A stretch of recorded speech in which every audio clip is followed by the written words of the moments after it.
Okay, here's proof number 3. Given that line L is parallel to line M, we want to prove that angle 3 and angle 6 are supplementary.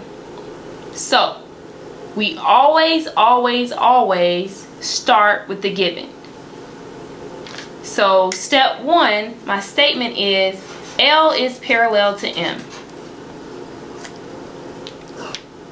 And the reason why L is parallel to M is because it was given. Now, in some way, we are going to have to relate angle 3 and angle 6, and we're going to have to show that they're supplementary. So really, we're going to have to show that the measure of angle 3 plus the measure of angle 6 equals 180. Here's the hard part. How do we do it?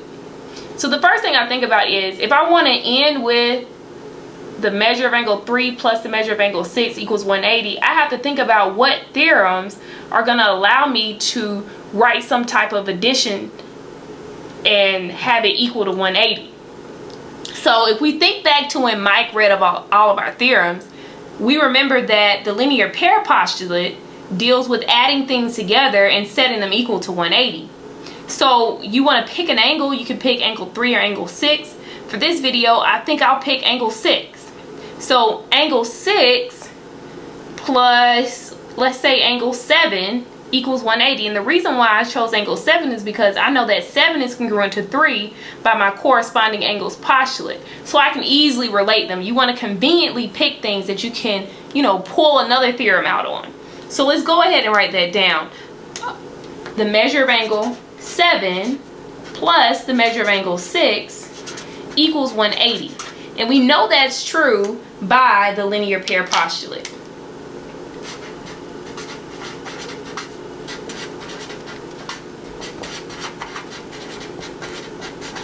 Okay, so I'm relating 7 and 6. Well, we see that 7 and 3 are congruent. The measure of angle 7 equals the measure of angle 3. Now, why did I think about that? I know that at the end I wanted the measure of angle 3 plus the measure of angle 6 equal 180. So if there was any way that I could turn the measure of angle 7 to measure of angle 3, I'd basically almost be done. And I can do that because the measure of angle 7 actually equals the measure of angle 3 by the corresponding angles postulate.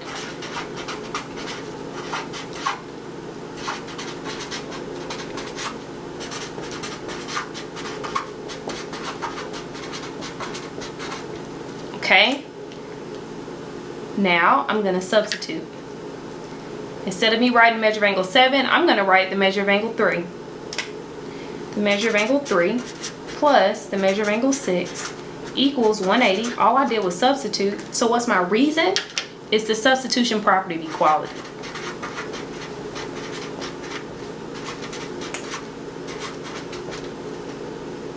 Well, if the measurement of two angles equal 180, then we know that they're supplementary, and that's what we're trying to prove. So let's go ahead and write this last step. I'm almost done. Angle 3 and angle 6 are supplementary.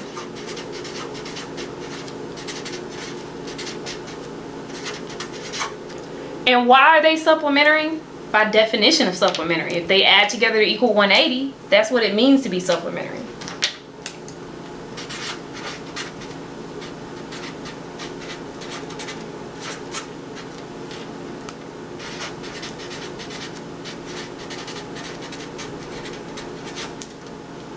And we're done. Alright, last proof of the night. Go ahead and if you want to, now is the time where you can just pause the video. I'm going to read given and prove, and then after I read it, I want you to pause and I want you to attempt it.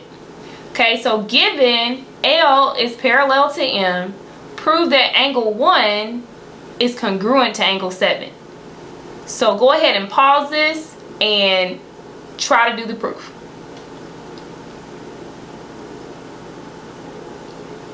Alright, now it's time to check. So the first thing that you should have done is stated your given.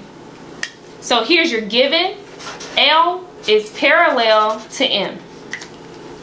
And the reason was given.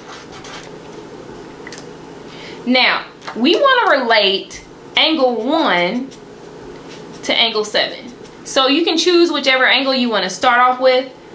I'm going to choose number 1 because you know math is production and math is number 1. So angle 1 is congruent to angle 3. And that's by the vertical angles theorem.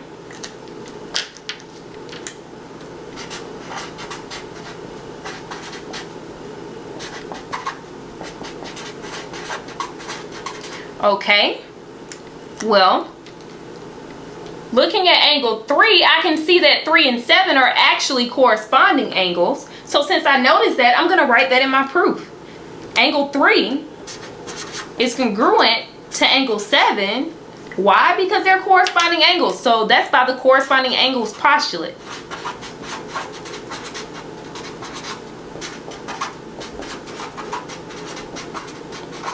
Well, remember the story from class that I told you about my little sister? I asked her for a kiss, and you know what she did? She said, okay, my sister kissed her hand kissed my face, and by the transitive property, she said, by the transitive property, I gave you a kiss. I'm not kidding you. She was about 5 or 6. This is what happened. So that's how I remember the transitive property. So here's my sister, who's angle 1, kissing her hand, which is angle 3.